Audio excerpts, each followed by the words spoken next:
My 18-year-old daughter needed emergency surgery. I asked my parents to co-sign a loan to cover the cost. They turned me down, saying they didn't want to take the financial risk.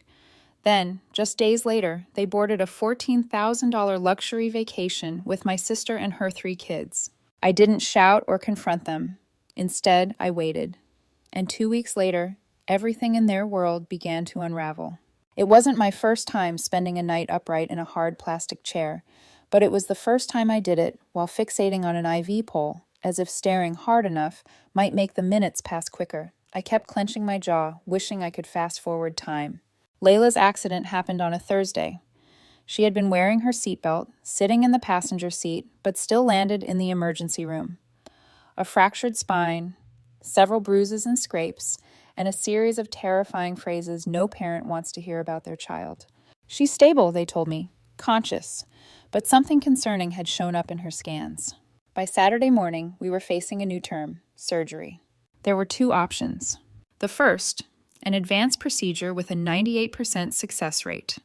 Low risk of nerve damage, no lasting complications. The second, covered by insurance, yes, but significantly riskier.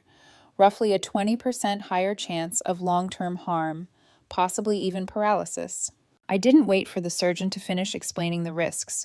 We'll go with the first one, I said immediately. He nodded.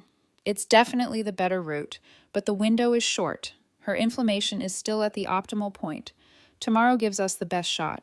Tomorrow, as in less than 24 hours away. I asked about the cost. When he told me, my stomach twisted, but I kept my voice steady. I had a plan, or so I thought. I stepped into the hallway and called my parents. I wasn't expecting celebration or even warmth, but I did think they'd step up. My dad picked up. Hey kiddo, is everything all right? Layla needs surgery? There's a procedure that gives her the best chance at full recovery, I said. But it's not covered. It's pricey, and I need help. There was a pause. Oh, sweetheart, are you sure it's not included? That doesn't sound right. I'm certain, I replied. I've been through it with the hospital staff. There's a cheaper alternative, yes, but it carries a lot more risk, like significantly more. Then my mom's voice came through, clearly on speaker. Have you double-checked with the insurance? Sometimes they'll say no initially, but if you insist... Mom, this isn't an error, I interrupted. The better procedure is newer, and it's not on their approved list. I have to pay the difference out of pocket. They said nothing. I'm not asking you to drain your savings, I added. Just help cover the difference so we can book the surgery by end of day. They're ready to operate tomorrow. More silence. Then my dad coughed and spoke. It's just... the timing's really unfortunate, you know? My mom followed, sounding gentle and reasonable. You know we leave Monday. That resort doesn't allow cancellations past the 7-day mark. The $14,000 resort vacation. That one. She let out a quiet sigh. It's a family thing. We already promised the kids, and your sister has been looking forward to this for months. Layla might end up paralyzed, I said. My dad responded, That's not fair. You're putting us in an impossible position. It's not that we don't care. It kind of feels like you don't. We're not doctors, he went on. Maybe the less expensive option is perfectly adequate. If insurance covers it, maybe that's a sign it's good enough. Dad, please don't tell me my daughter's spine is less important than a hotel booking. I'm just saying sometimes they try to push these expensive procedures. I mean, are you absolutely sure this isn't one of those things where hospitals upsell you? I'm not buying an extended warranty, I snapped. This is her spine. My mom lowered her voice. You're very emotional right now, and I get that. But maybe you should slow down before making big financial decisions, especially with your job being what it is. I have 2 jobs. I've always paid my bills. I've helped pay your bills. That's not fair, she said, sounding hurt. You chose to do that. I chose it because I thought you'd do the same for me. Well, if we had more time to plan, there isn't time. Another silence. I see. I said, so the answer is no. We just can't. My mom said softly, We're not in a position to take that kind of financial hit right now. Got it? I hung up. I didn't cry. I sat on the bench outside the hospital, and for a minute I just stared at a pigeon limping. Across the sidewalk, I remember wondering if it had a name, if it had parents, if its parents would have paid for surgery if they could. Then I got up, walked back inside, and opened my laptop. The emergency loan form wasn't difficult. Just long click here. If you accept the interest rate, click here. If you agree to the terms, click here. If you're out of options, I submitted it and waited. Approved. But only partially without a cosigner I'd qualify for about a third of what I needed. So I did something I promised myself I wouldn't do again. I called my parents back this time. My dad answered alone. Hello, it's me. I said I found a loan, but I need a cosigner to unlock the full amount. You wouldn't have to pay a cent. I'd handle everything. Another pause. They were big on pauses. Look, your mother and I talked. We're not comfortable putting our names on any financial paperwork right now, especially with all the uncertainty these days. You mean uncertainty, like your granddaughter's spinal cord. It's not that simple, isn't it, though? I've had identity theft in the past, he added. You never know with online lenders. It's a bank, I said flatly. I'm sorry, he said. I really am. I nodded, even though he couldn't see me. Thanks anyway, I hung up again. This time I didn't sit down because something in me had shifted. I wasn't just a mom in crisis anymore. I was a woman with nothing left to lose and a daughter to protect. You know that moment when everything clicks, when suddenly all the weird little things from your past line up like puzzle pieces and the picture you've been avoiding finally stares back at you, yeah? That was me in the hospital waiting room running on vending machine coffee in fury, realizing my parents were exactly who they'd always been. I just hadn't wanted to believe it. I used to tell people I had a normal family. Not perfect, not dramatic, just normal, middle class, emotionally constipated, into budget vacations, and passive aggression. We had a lot of rules growing up. Don't talk back. Don't cry in public. Don't expect praise for doing the right thing. That last one was a favorite, my dad would say. You don't get a trophy for being decent, which is rich coming from a man who once called me sobbing when his steak was overcooked on Father's Day. I was the firstborn, the test run, essentially. My sister Megan arrived 2 years later, and from that point on, it felt like I became background noise to her spotlight-stealing presence. She got the brand new clothes, the upgraded toys. When I asked why she ended up with the pristine Barbie while mine was the one missing a foot, Mom shrugged and said, well, we're in a better financial place now. Like 2 years somehow made the difference of a generation. And as we grew older, the favoritism only became more pronounced. Megan got private dance coaching and a full-blown Sweet 16 bash. Me? I got a gratitude lecture and a cupcake from the gas station. Still, I didn't protest. I told myself maybe the finances really had improved. Maybe this was just how growing up works. Maybe some of us are meant to sit quietly on the sidelines while our siblings get handed the deluxe version of childhood. Then, at 20, I got pregnant, and suddenly I wasn't just an overlooked supporting role. I was the cautionary tale. My boyfriend back then, Layla's father, was a mistake I corrected fast. Verbally abusive, manipulative, and broken in more ways than one. When I finally left him, I naively thought my parents might say something like, "We're proud of you for standing up for yourself." Instead, Mom asked if I was planning to move back in. When I said no, she looked visibly relieved. They didn't offer any help, not once.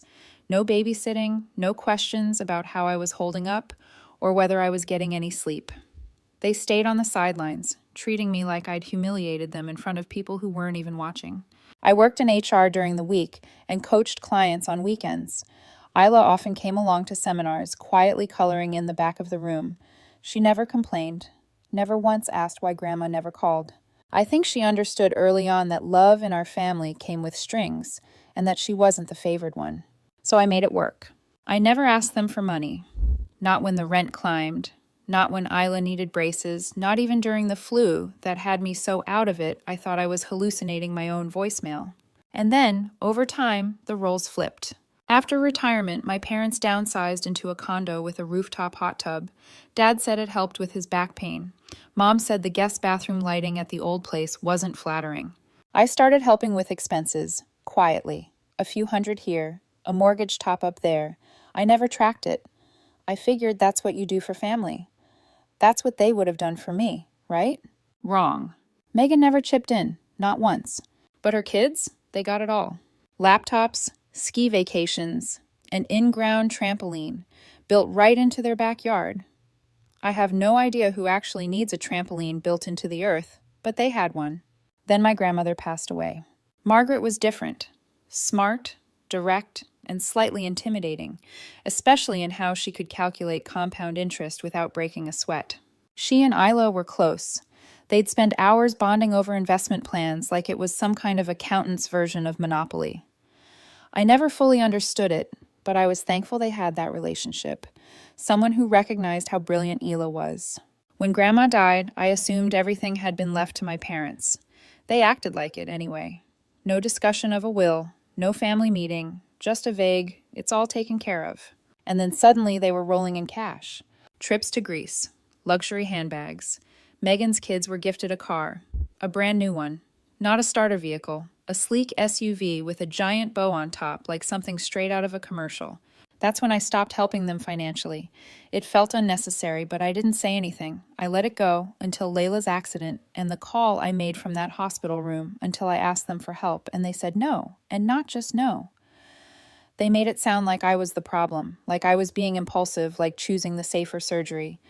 The one with the actual success rate was some wild financial whim I'd cooked up between trauma naps and paperwork. I walked out of that call, realizing something I should have seen years ago. They didn't help because they didn't care. Not in the way people pretend to care, not in the way families are supposed to. They helped when it made them feel good, when they could be seen doing it. When Megan posted a thank you online with sparkly emojis. But me, I was too self-sufficient, too quiet, too unwilling to beg, and Isla. She was never really theirs in their eyes. Not the way Megan's kids were, not the way they wanted their legacy to look. But you know what Isla doesn't need? Their legacy. She has her own, and they're not in it. I think the worst part wasn't even the second. No, it was what came after that dead silence while my mom said, "I'm sorry, honey. I really am. But we're not comfortable tying our name to something like that." Something like that meaning saving their granddaughter. I didn't scream. I didn't throw my phone. I just sat there staring straight ahead. Like maybe I could will money into existence. I don't remember how long I stayed frozen like that. But at some point I stopped breathing through grief and started breathing through rage. I had done everything right. I worked, I saved, I helped them when they needed it. I asked for nothing. And when I asked for one thing, just a signature, they suddenly couldn't take a risk. But they could take 3 children to an all-inclusive resort where the towels probably had their own butlers, fine. They wanted me to be the quiet, capable daughter, the one who doesn't make a scene.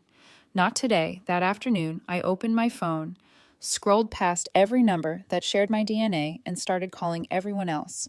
It started with the mom of Layla's friend from theater club. We chatted once at intermission. I didn't even know if she remembered me. I called. "Anyway, hi, this is Helen, Bill's mom." "Yeah, sorry to call out of nowhere. She's in the hospital. There's been an accident. She's going to be okay. But we need surgery, the good one. It's expensive. I know this is insane, but would you be willing to..." I couldn't even finish the sentence before she said yes. And it wasn't just her. I called a retired teacher I hadn't seen in years.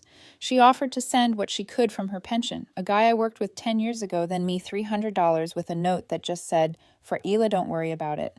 Isla's violin teacher shared the situation in a private group chat. A woman I'd never met showed up to the hospital with snacks, toothbrushes, and a $50 bill folded into a sympathy card. People came out of the woodwork. Not family. Not the people who raised me, just everyone else, and it wasn't cozy, it wasn't warm and fuzzy, it was humiliating. I cried in the hospital bathroom after the 5th call, not because of the money, because these weren't people who owed me anything. They weren't people I'd sacrificed for covered bills for or helped through their divorces. These were strangers, and they were doing more for Isla in one afternoon than my own parents had done in 18 years. And that humiliation, it turned into fuel. Every call was a rebellion, every awkward ask, every embarrassed breath. It was defiance. They wanted me to disappear quietly. I wasn't going anywhere. I started keeping a spreadsheet. Half to track what I'd repay, half to stop myself from unraveling. Each name was a tiny middle finger to the people who said no. Then the door opened, and Isla's best friend walked in with her mom. Her mom didn't say a word, just handed me a credit card and said, $20,000 limit, use what you need. I started shaking. I tried to hand it back, babbling something about interest and repayment schedules and moral boundaries. He cut me off. "You're a good mom," she said. "Let people be good to you." I didn't even know how to process that, but she wasn't wrong. The surgery got paid fully on time in cash. I signed the consent forms with a borrowed pen and a trembling hand. Isla went into surgery with the best team, the best odds, and the best chance, and still, not a word from my parents, except, of course, when they found out people were talking. Because you see, some of the folks I called, they knew my parents. They'd seen the Facebook photos, the cruise, the matching outfits, the luxury suite upgrade. And when word got around that those same people refused to help their granddaughter get life-saving surgery, let's just say the whispers got loud. No, I didn't post anything. But someone did. I don't know who. Maybe Isla's friend, maybe a neighbor, maybe Karma herself. All I know is 3 days later, my mom called me 6 times in a row. No voicemail. Just endless rings. My dad texted, "Call us immediately." I didn't let them stew in it, let them sweat. I had more important things to focus on, like keeping Isla alive and upright. And that's when the other call came, not from a parent, not from a friend, from a lawyer. A voice I hadn't heard in years. Friendly, familiar. "Hi. Helen, it's Greg. Margaret's attorney. I heard about Isla. I'm so sorry, but can I ask you something?" I said, "Sure," bracing myself. "Did your daughter ever get access to her inheritance?" I blinked. What inheritance there was. A long pause on his end, then, "Huh." That's when I knew something was very, very wrong. I didn't know it yet, but that call was the crack that split everything wide open. And what I found underneath made me realize my parents hadn't just failed me. They'd betrayed my daughter in the worst way imaginable, 2 weeks after the surgery. I stood across the street from my parents' house, holding the envelope that would ruin their week and maybe their lives.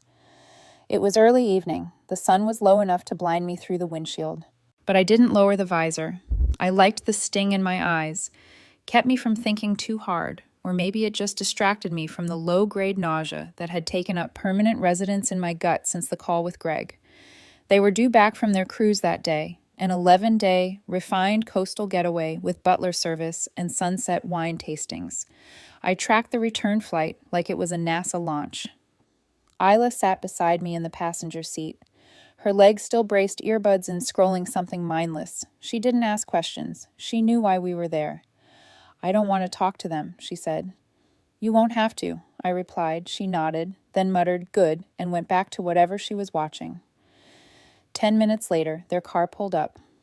My mother stepped out in a flowing white resort dress, the kind of thing that screams, "I vacation better than you."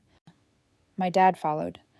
Pulling a suitcase that probably cost more than our fridge, neither of them saw us until I opened my door. My mom froze. I walked across the street with the envelope in hand, heels crunching on their perfect gravel driveway. "What's this?" she asked, already wary. I smiled, but it wasn't the kind that reached my eyes. "You've been served," she stared. My dad, who'd been fiddling with the lock on the trunk, looked up. His eyes dropped to the envelope. "You're joking," he said. But his voice cracked halfway through the sentence. I didn't say anything else, just turned around and walked back to the car behind me. I heard my mother shriek my name. My dad said something too. I think it was, "Wait, or you don't have to do this." But I did. I had to. The first phone call with Greg played in my mind like a voicemail from hell. "What do you mean Layla didn't get the inheritance?" he'd asked. Like I just told him the son had stopped working. I said, "My parents got everything, the house, the stocks, the antique coin collection no one liked, but Grandma swore would be worth something." Greg was quiet for a beat. "Helen, that doesn't make sense. Margaret left it all to Ela. I know, I wrote the will. I just sat there gripping my phone like it might turn to ash." "What?" I finally said. "It was all in a trust. Your parents were just trustees. It was supposed to be released to Ela when she turned 18. She turned 18. 2 months ago. Greg swore under his breath. They never notified the bank, never filed the transfer paperwork. Nothing. So they just kept it. "Yes," he said. "That's not just unethical. That's theft. She's a legal adult. That money was never theirs." And that's when the picture finally came into focus, all of it. The trips, the new kitchen remodel, the way they'd suddenly stopped needing help with the mortgage, the way they'd started spoiling my sister's kids like they were royalty. They hadn't just failed to help Isla. They used her money to buy themselves a better life and never said a word. That night, I told Isla everything I expected, tears or rage or disbelief. What I got was worse. Silence. She listened. Arms folded. Face blank. Like I'd short-circuited her ability to feel anything. They said they loved me. She finally said, her voice flat. All those Sunday dinners, the books Grandma gave me, the dumb math games she used to play. I know, I whispered. They didn't even tell me, they just took it. I nodded. I didn't trust myself to speak. She looked down at her lap, picked at a loose thread on her hoodie. Can we do something? She asked. Yes, I said. We can. I called Greg the next morning. He walked us through everything. There would be paperwork, proceedings, maybe even court. Isla listened carefully. Teen High, I want it back, she said. You will. Greg promised, and I want them to answer for it. He looked at me, then back at her. Are you sure? Once this starts, it doesn't stop. Isla didn't hesitate. They made choices. So will I. The next few days were a blur of paperwork, calls, signatures, and strategy sessions. Greg wasn't just a good lawyer. He was a bloodhound with a law degree and a vendetta. Apparently, he'd adored my grandmother. They messed with the wrong girl, he told me once. Eyes narrowed. It took everything in me not to cry in that moment because for the first time in weeks, someone saw Isla as more than a problem, to be ignored. He saw her as someone worth fighting for. And so did I. Especially now because this wasn't just about the money or even the betrayal. This was about what almost happened, what could have happened, because my parents couldn't be bothered to. Tell the truth because they valued luxury cruises and Instagram bragging rights over a girl who once made them world's best grandpa mugs in elementary school. Well, now they get to meet the world's angriest mom, and this time I wasn't asking. I was coming for everything they owed. Several months after we handed them that letter, the civil trial finally began. Isla didn't blink. I've never seen her look so calm. Her hands were steady, her jaw was set, her eyes were sharp enough to cut through concrete. That courtroom wasn't intimidating to her. It was a finish line. Meanwhile, my parents showed up with a lawyer who looked like he got paid by the syllable. He smiled too much and used phrases like disproportionate bequest and questionable testamentary capacity translation. They were arguing the will was unfair, Grandma was probably confused, and Isla had no business being the sole heir. Nice try, Greg. Our lawyer and Grandma's longtime friend didn't even flinch. He had bank records, transaction logs, and the original notarized. Will, he even had dated copies of emails Grandma had sent him saying, Isla reminded her of herself. One of them ended with, she's the only one who listens when I talk about compound interest. That alone deserves a fortune. Their lawyer pivoted. Maybe the parents were just holding the money temporarily, he argued. She had just turned 18. Gree didn't even raise his voice.